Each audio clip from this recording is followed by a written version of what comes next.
Hello friends, कैसे हैं आप लोग। आई होप आप लोग सब अच्छे होंगे।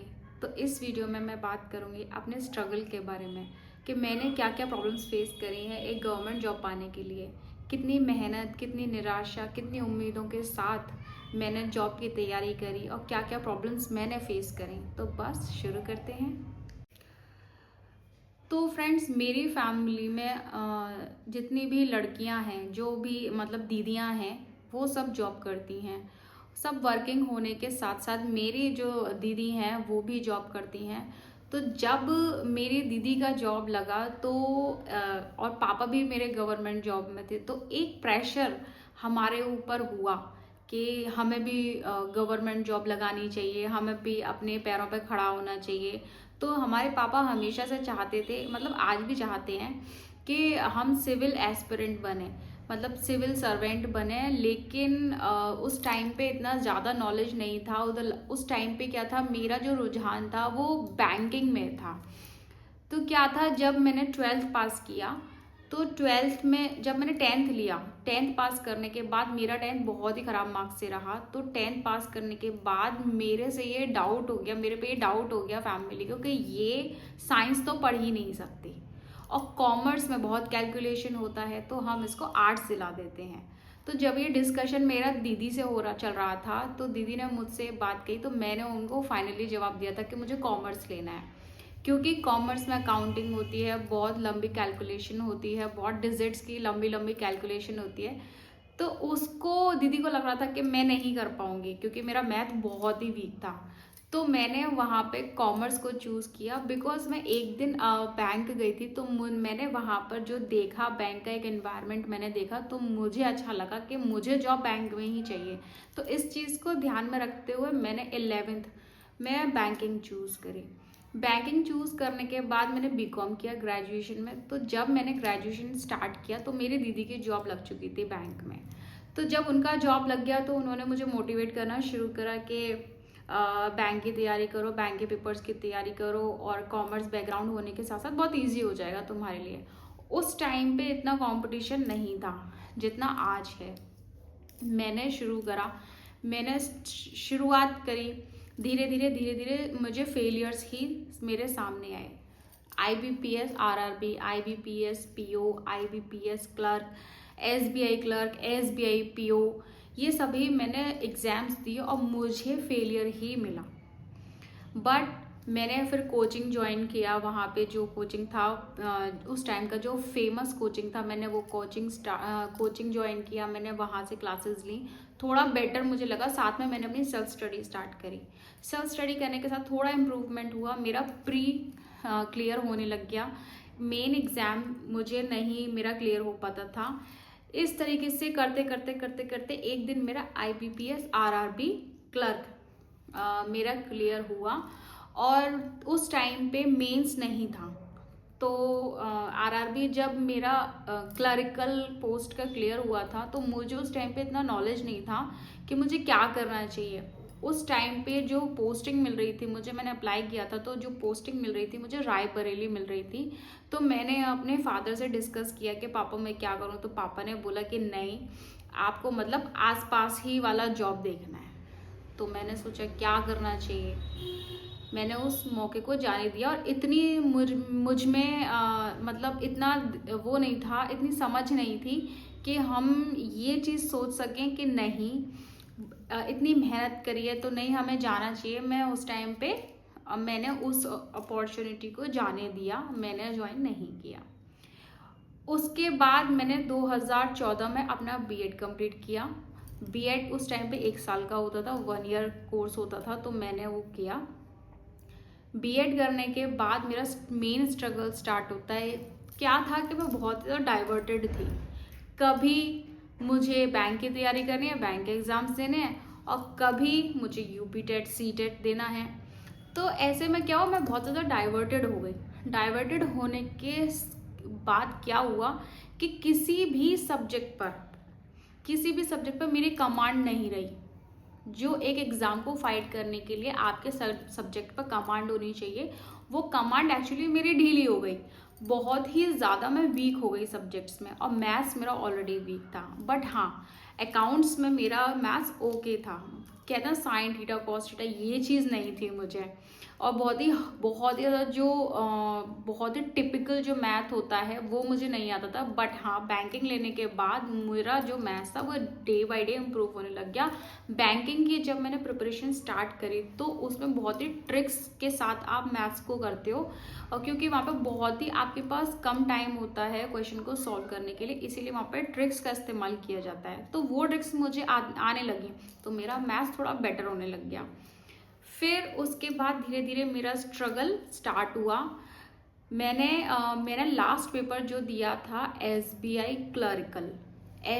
क्लर्क, जब मेरा लास्ट 4 नंबर से रहा था तो मैं बहुत रोई, बहुत ज़्यादा रोई, मैं बहुत डिप्रेस हो गई। तो उस टाइम पे मेरे पापा ने ही मुझे समझाया और फैमिली में सभी ने मुझे समझाया कि this is not a last opportunity for you, और भी आगे आपके लिए अपॉर्चुनिटी आएंगी, और भी वैकेंसी आएंगी, आप उनके लिए ट्राई करो।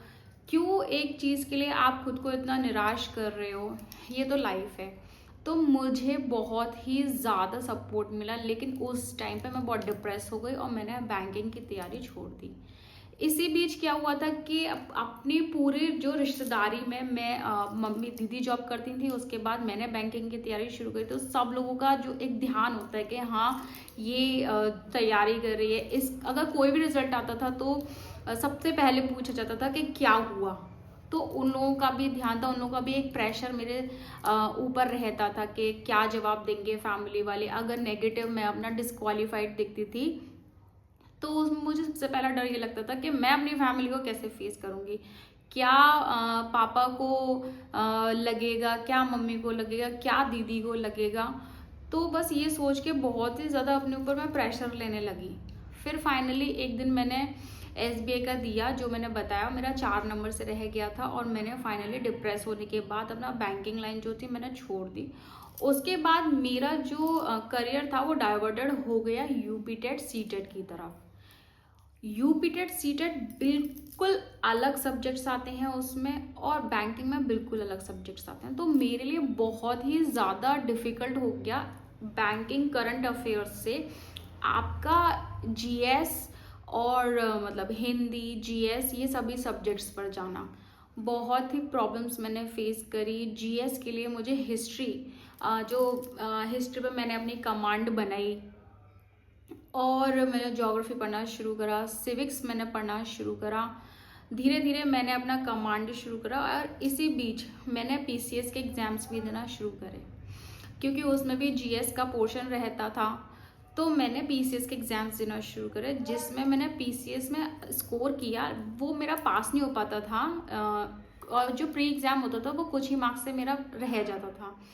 तो जो मेरे फ्रेंड्स थे वो मुझे काफ़ी सपोर्ट करते थे। उनको ये लगता था कि नहीं, अगर ये तैयारी करेगी तो ये पीसीएस तो निकाल ही देगी, और ये धीरे धीरे विश्वास मुझ में भी बनने लगा। तो मेरा जो ध्यान था अब जीएस की तरफ ज़्यादा जाने लगा। मैंने जीएस स्टार्ट करी, मैंने जीएस पर कमांड करी अपना, मैंने सिविक्स करा, ज्योग्राफी करी, उसके बाद करंट अफेयर्स मुझे बहुत अच्छी लगती थी पढ़ना। तो धीरे धीरे मैंने ये शुरू करा। उस टाइम पे यूपी टेट भी नहीं हुआ, किसी वजह से यूपी टेट भी नहीं हो रहा था, सी टेट मेरे पास नहीं हो रहे थे। लास्ट बिल्कुल कट ऑफ पे मेरा पास मतलब फेल हो जाती थी मैं, और मतलब 1-2 नंबर से मेरा रह जाता था। तो बहुत ही ज़्यादा मुझे प्रॉब्लम फेस करना पड़ रहा था। तो मैं बहुत ही ज़्यादा मतलब डिप्रेस होती गई कि मेरा बैंकिंग लाइन में भी नहीं हो पाया, और मतलब टीचिंग लाइन में एक गवर्नमेंट जॉब सोचना तो दूर, मैं ये मतलब टेट भी मेरे क्लियर नहीं हो पा रहे हैं। तो इतना ज़्यादा मतलब फेलियर देखने के बाद इतना ज़्यादा डिप्रेस हो गई थी मैं, बहुत ही ज़्यादा। इस बीच क्या हुआ कि कुछ टाइम बाद करते करते करते करते कुछ टाइम बाद 2018 आती है। 2018 में नोटिफिकेशन आता है 69,000 यूपी स्टेट बेसिक का जॉब का ये नोटिफिकेशन आता है 69,000 का।